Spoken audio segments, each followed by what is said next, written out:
What is up, everybody? Circon here, bringing you guys another replay. Today we're playing the 12th tee. We're in Fisherman's Bay with +2 matchmaking. The matchmaking is not very kind, but it's also not the harshest one you can get.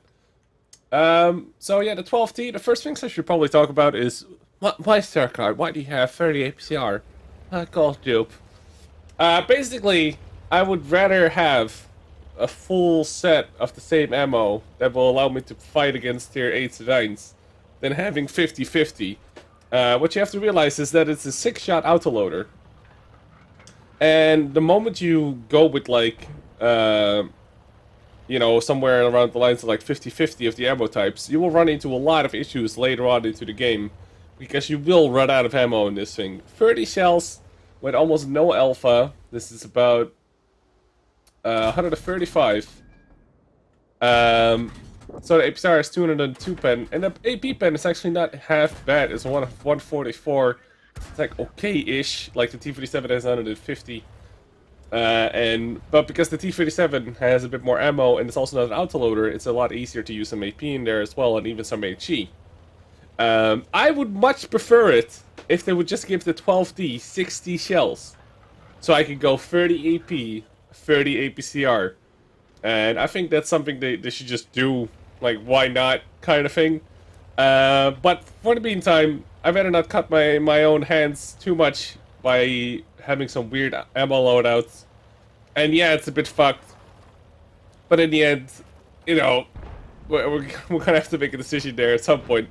So that's basically why I have full APCRs, mostly because of the fact that, it only gets 30 shells, and with a 6-shot autoloader, you're gonna run into a lot of issues if you're gonna, if you run 12 AP and the rest APCR or something like that, then you're gonna run into issues. Because later on into the fights, you might need a 6-shot autoloading clip, but you only have like 3 AP and 5 or like 4 APCR or something. That's 70 total. But like, what are you gonna do? You're gonna load the 4 and then lose out in the other shots, and you might need those shots, etc. So, as much as I'd like to see this thing have, 60 shells or something, so I can go 30-30, and, why not? Why not give it just more ammo? There's a couple of other tanks that have the same issue, and Japanese medium at tier 9 for, in my personal experience, is another one of those. I think it has 32 shells. This does on top of my head, something along those lines. So 32 shells, with a 105.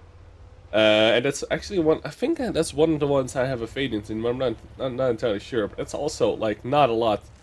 Like, sure, if you add up all the damage from every shot, if you make every shot count, it's still good damage, and you will probably never ever do the damage reliably. But you have to realize that in real tanks, there's a lot of RNG, as we all know, and RNG will fuck you over, and you will miss a lot of shots. You will miss fully aimed shots. You will hit shots that you don't fully aim. So I just feel like some of these things, and then 12D is another one of these, just needs a higher ammo loadout. Like, it's not gonna make the 12D broken if you give it 60 shells.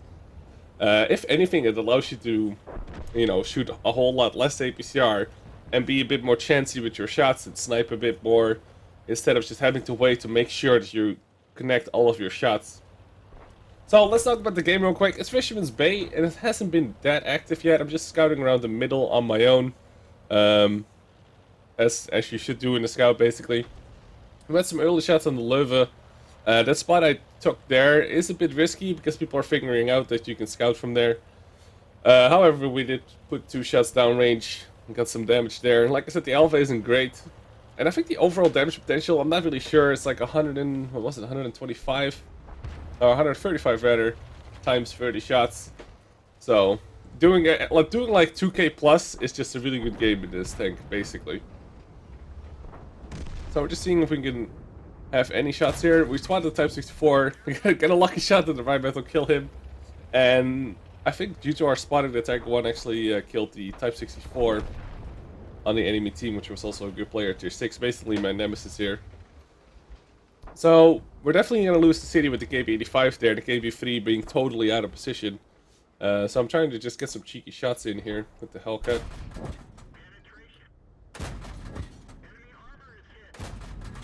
Oh, don't manage to kill him. The Panther comes up. Actually get a lucky shot there and track him. And sideways on Panther. If he didn't repair, we can be relatively certain that we hit that one. Now we're at 800 damage. So the damage on the 12T is always weird to me. Because like I said, I feel like if you do like 1500, you had a really good game already. I don't know if that's because the gun feels underwhelming or the 12T is just so tiny that you don't really feel like you're, really driving a tank or something. So here, I'm just trying to get some cheeky shots here on the people that go for the KV3. Get a T-44, 3 in the side.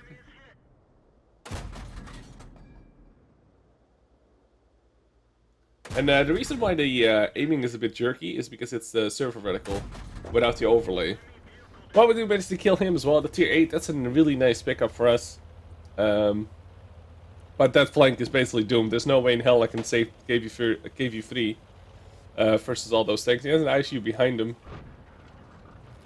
But I just noticed that the ISU is finally moving out with way too many campers, as always, on like the B2 area, the Surmeal, the Rheinmetals, the Ferdinand was there. But the AK-88 is a nice little thing to pick up because, well, it has absolutely no turret! You forgot to buy one at the local IKEA. So you can just get up behind them. And it's just, basically a feast. Easy game, easy life. And pick up that kill as well. So, just like with any autoloader, and I always say this on the live stream as well, is that like the longer you stay on full health with an autoloading tank, it becomes increasingly more dangerous as time goes by and as other people get wounded.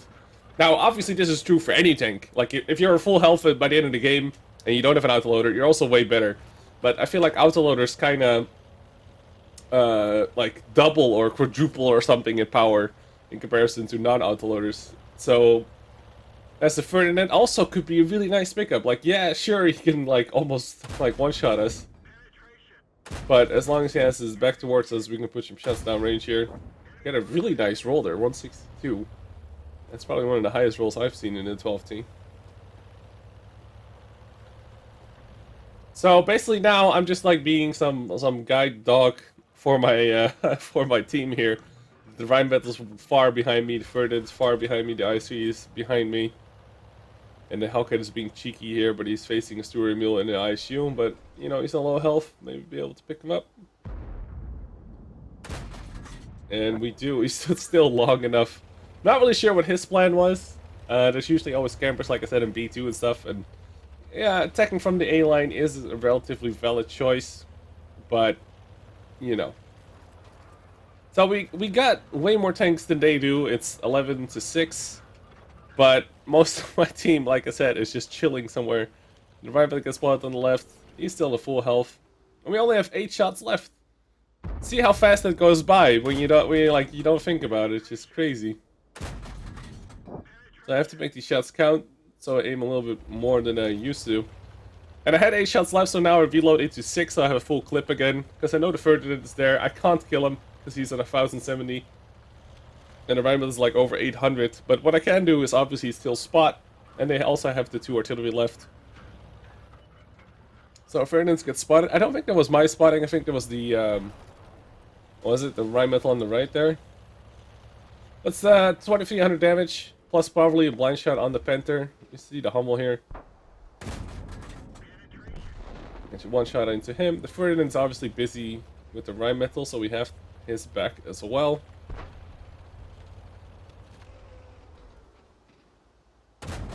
Now it's just a matter of making these shots count and also tracking him in the back there. It was a really nice shot. One more shot, finish him off. There's only the M12 left. And of course, Fisherman's Bay being Fisherman's Bay.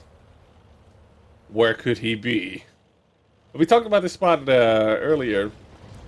But this spot is just so dumb. And like here, I'm just like, oh, maybe I can use my speed, climb up there or something. But I have 1 shot left, so there's no way I can kill an M12. And the M12 is like, lol.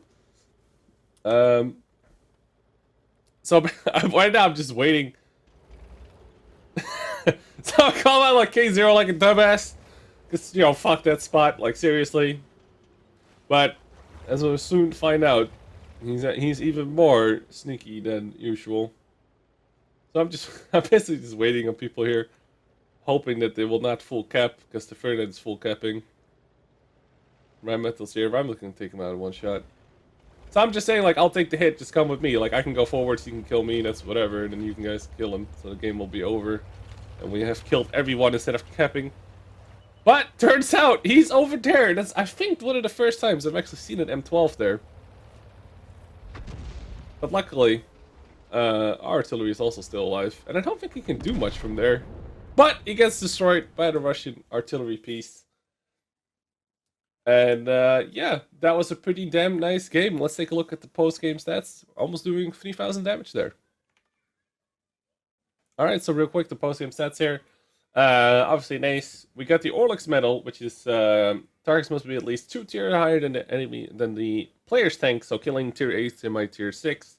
Basically, pick up the tank sniper, the high caliber for doing the most damage in the entire team by far, actually.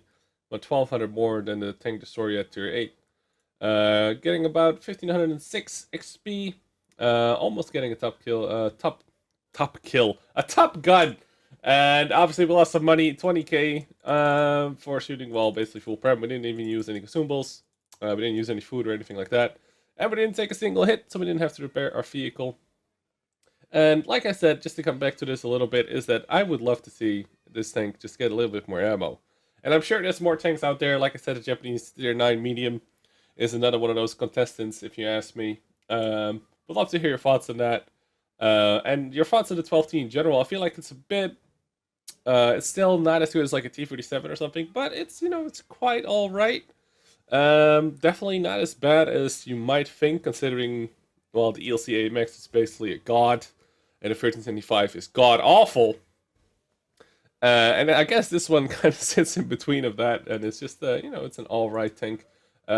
Shooting the full APCR definitely has advantages here. Obviously, you know, 202 pen, but also the APCR makes it a little bit nice to shoot. But like I said, I would love to see this thing get like 60 ammo, so I wouldn't have to like lose this many credits shooting Borsiks and Hellcats and shit.